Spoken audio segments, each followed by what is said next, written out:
Morning to all of you. आज की class में हम डिस्कस करेंगे आपके इंग्लिश की सेकंड बुक एलियन हैंड का chapter number 5 Golu grows in knows. ठीक है, तो गोलू गोलू यहाँ पे एक छोटा सा बेबी एलिफेंट है, पिक्चर में आप देख सकते हैं। ठीक है, तो इसकी जो नोज़ है वो कैसे ग्रो करती है, कैसे बड़ी होती है, तो बताया गया है यहाँ पे इस बेबी एलिफेंट के बारे में। काफ़ी इंटरेस्टिंग चैप्टर ये है। This chapter is written by Rudyard Kipling. ठीक है, तो चैप्टर के जो ऑथर हैं वो कौन है?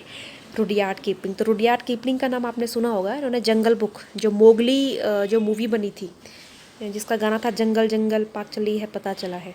ठीक है ना, तो जंगल बुक जो है इन्होंने ही लिखी है। मोगली पे बेस्ड जो स्टोरी है उसके जो ऑथर हैं वो कौन है? सेम रुडयार्ड किपलिंग, जिनकी की भी आप स्टोरी पढ़ेंगे, गोलू ग्रोज ए नोज। तो today we will discuss here summary of the story.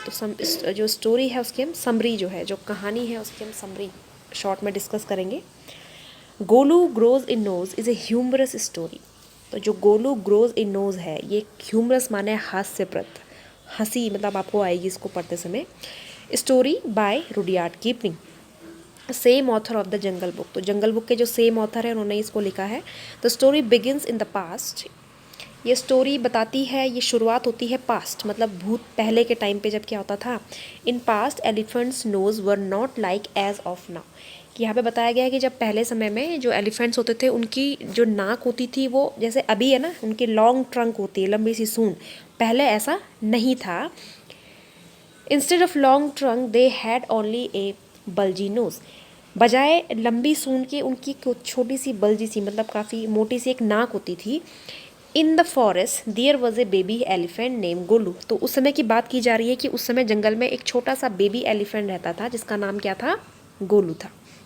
He was very inquisitive elephant and he always wandered for common question. और जो वो बेबी एलिफेंट था वो बहुत ही कैसा था? इनक्विजिटिव माने बहुत सारे उसको जिज्ञासु था, काफ़ी सारे वो क्वेश्चंस पूछता था। जैसे होता है ना कई छोटे छोटे बच्चे की वो काफ़ी क्यूरियोसिटी उनके अंदर होती है, ऐसा क्यों होता है, ऐसा होगा तो क्या होगा। तो वो जो गोलू एलिफेंट था वो भी काफ़ी क्वेश्चंस, काफ़ी क्यूरियस था। ही always wandered for common questions. ठीक है, तो हमेशा जो है वो कॉमन क्वेश्चंस पूछा करता था। And their neighbours had no answer for them. और जितने भी फॉरेस्ट में जितने भी एनिमल्स होते थे वो सबसे क्वेश्चन पूछता था, लेकिन किसी के पास भी उसके क्वेश्चन के जो आंसर है उनका जो जवाब है वो नहीं होता था। तो उसका जो क्वेश्चन था गोलू का वो क्या था? What crocodile take in dinner. कि जो जो क्रोकोडाइल होता है मगरमच्छ, वो डिनर में क्या लेते हैं। तो इस तरीके का क्वेश्चन वो पूछता था।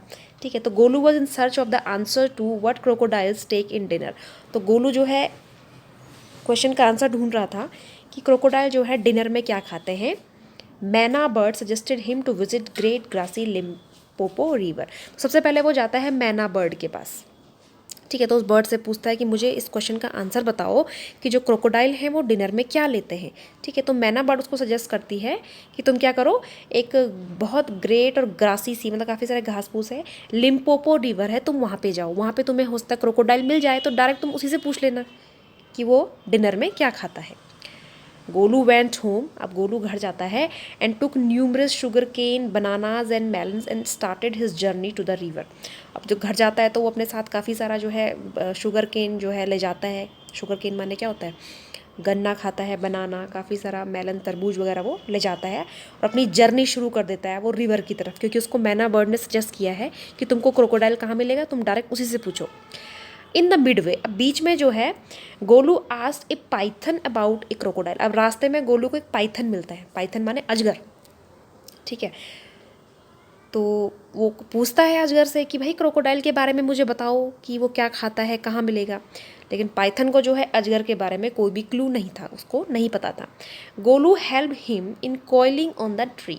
गोलू ने क्या किया था, उस पाइथन की मदद करी थी। उसको कॉइल माने जो पाइथन होता है वो क्या करता है, ऐसे ऐसे रेंगता है ना, तो उसको पेड़ में ऐसे उसकी कुंडली बनाने में उसकी मदद करी थी।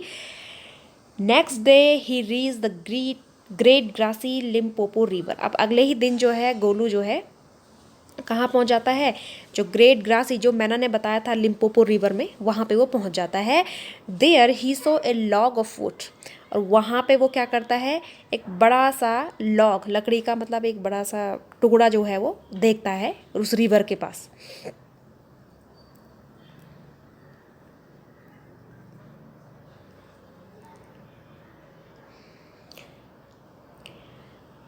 ठीक है। The wood was actually A crocodile, लेकिन जो वुड था वो वुड नहीं था, वो एक्चुअली में क्या था, क्रोकोडाइल था, क्योंकि गोलू ने इससे पहले कभी क्रोकोडाइल देखा ही नहीं था। ठीक है। हु विंग्ड एट गोलू, जिसने कि एकदम से गोलू की तरफ देखा उस क्रोकोडाइल ने कि ये यहाँ हाथी का बच्चा, ये बेबी एलिफेंट यहाँ क्यों आया है। ठीक है। Golu's fight with the crocodile, अब गोलू की क्या हो जाती है, क्रोकोडाइल से फाइट हो जाती है। Golu asked him if he had seen a crocodile, अब गोलू को पता नहीं होता ये क्रोकोडाइल है, तो गोलू क्रोकोडाइल को ही पूछ रहा है कि क्या उसने क्रोकोडाइल को देखा है। The crocodile was wanting to bring Golu close to him, अब क्रोकोडाइल तो क्या है, बहुत डेंजरस एनिमल है, तो क्रोकोडाइल को लग गया कि शायद इसको पता नहीं है कि मैं ही कौन हूँ, क्रोकोडाइल है। तो क्रोकोडाइल की इच्छा थी कि गोलू उसके नज़दीक आए ताकि वो उसको खा सके। He said I am a crocodile, अब वो उसको क्या बोलता है कि अरे मैं ही तो क्रोकोडाइल हूँ। नाउ गोलू आज हिज क्वेरी, अब जो गोलू की क्वेरी मतलब जो उसका क्वेश्चन होता है वो उस क्रोकोडाइल से पूछता है। The crocodile in return replied, अब क्रोकोडाइल से वो पूछता है कि भाई आप डिनर में क्या खाते हो, तो क्रोकोडाइल उसके बदले में रिटर्न में क्या रिप्लाई करते हैं, come here I will whisper in the air. Crocodile कहता है मेरे नज़दीक आओ, मैं तुम्हारे कान में तुम्हें बताऊंगा, विस्पर माने धीरे से तुम्हारे कान में बताऊंगा। गोलू इनिशियली रिफ्यूज, शुरू में तो गोलू इनिशियली माने स्टार्टिंग में, रिफ्यूज माने होता है मना कर देता है।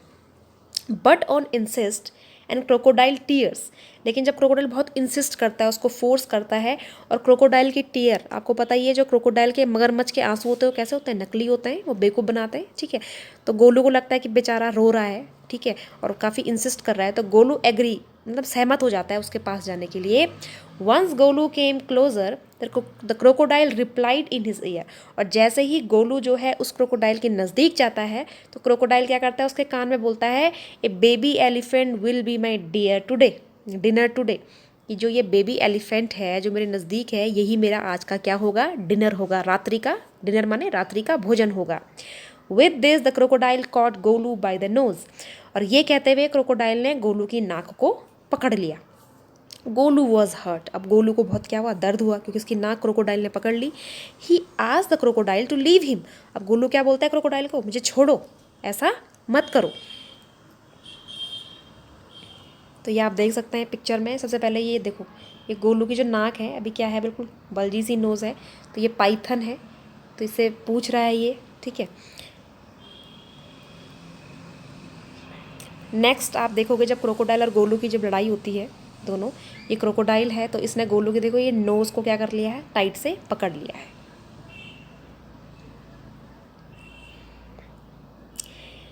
The tussle between Golu and the crocodile, अब जो गोलू है और जो क्रोकोडाइल है उन दोनों के बीच क्या है, काफ़ी टसल, काफ़ी फाइट हो रही है।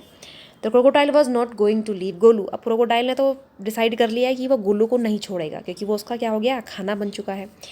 Kept dragging Golu to the river, और वो गोलू को क्या कर रहा है, बार बार ड्रैग कर रहा है, वो जो क्रोकोडाइल है, ठीक है, गोलू को ड्रैग माने खींच रहा है अपनी तरफ।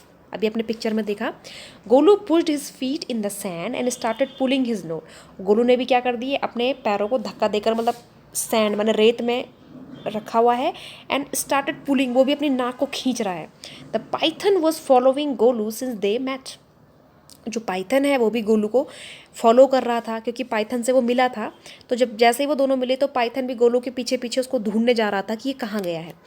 ही encircled around the stomach of Golu and kept pulling together, अब पाइथन ने भी क्या कर लिया, गोलू की हेल्प करने के लिए उसको एनसर्कल माने उसकी पूरी बॉडी पे गोल गोल घूम गया और उसको खींचने में मदद करी। ठीक है। With each pull Golu's nose was becoming longer, और जितने बार पाइथन गोलू को अपनी तरफ खींच रहा है और वो जो क्रोकोडाइल है वो अपनी तरफ खींच रहा है, तो इससे जो गोलू की नोज़ है वो क्या हो रही है, बिकमिंग लॉन्गर, लंबी होती जा रही है।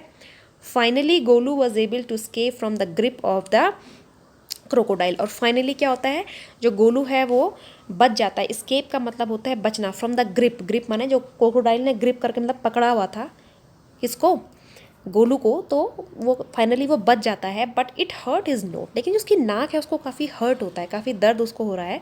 Golu kept his nose in water for 2 days in anticipation that the nose will shrink, अब गोलू क्या करता है, 2 दिन तक अपनी नाक को पानी में रख रहा है, ये सोच करके कि क्या है, उसकी जो नाक है वो अभी श्रिंक हो जाएगी, क्योंकि उसकी नाक काफ़ी स्वेलिंग आ गई है, काफ़ी बड़ी हो गई है। ठीक है। तो वो श्रिंक माने छोटी जाएगी। And after 2 days knows was not hurting but it did not shrink, लेकिन 2 दिन बाद वो देखता है कि उसकी नाक में कोई दर्द तो नहीं हो रहा है, लेकिन वो श्रिंक भी नहीं हुई है। आगे क्या होता है, Golu came to know long trunk is good, अब जो गोलू को बाद में पता लगता है कि वो उसकी अब क्या बन चुकी है, वो नोज़ उसकी ट्रंक बन चुकी है, उसकी सूंड बन चुकी है, जो कि उसके लिए काफ़ी फ्रूटफुल है। गोलू वॉज सैड, अब गोलू काफ़ी दुखी था। विद लॉन्ग, उसकी जो नोज़ थी वो काफ़ी लंबी थी, ठीक है।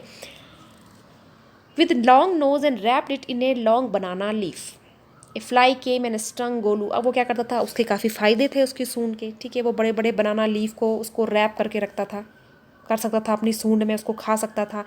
एक बार मक्खी उसके सूंड पे आई और उसने गोलू को काटा, तो गोलू ने क्या किया, Golu hit the fly with the long trunk, उसने उस लंबी सी सूंड से उस मक्खी को मार दिया।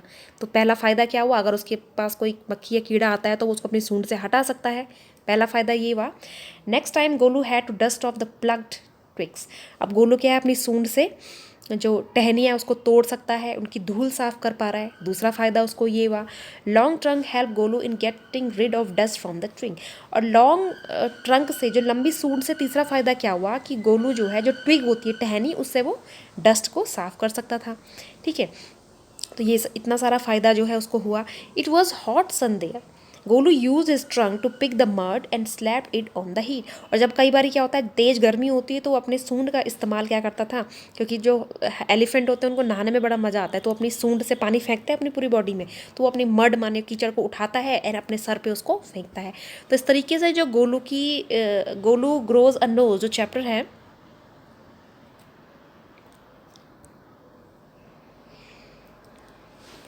तो इस तरीके से जो बेबी एलिफेंट है उसकी नोज़ जो है वो कैसे ट्रंक में कन्वर्ट होती है और क्या उसको फ़ायदा होता है, ठीक है। तो उस पर बेस्ड ये चैप्टर है, इस चैप्टर को लिखा है रुडयार्ड किपलिंग ने, और ये चैप्टर यहीं पे फिनिश होता है।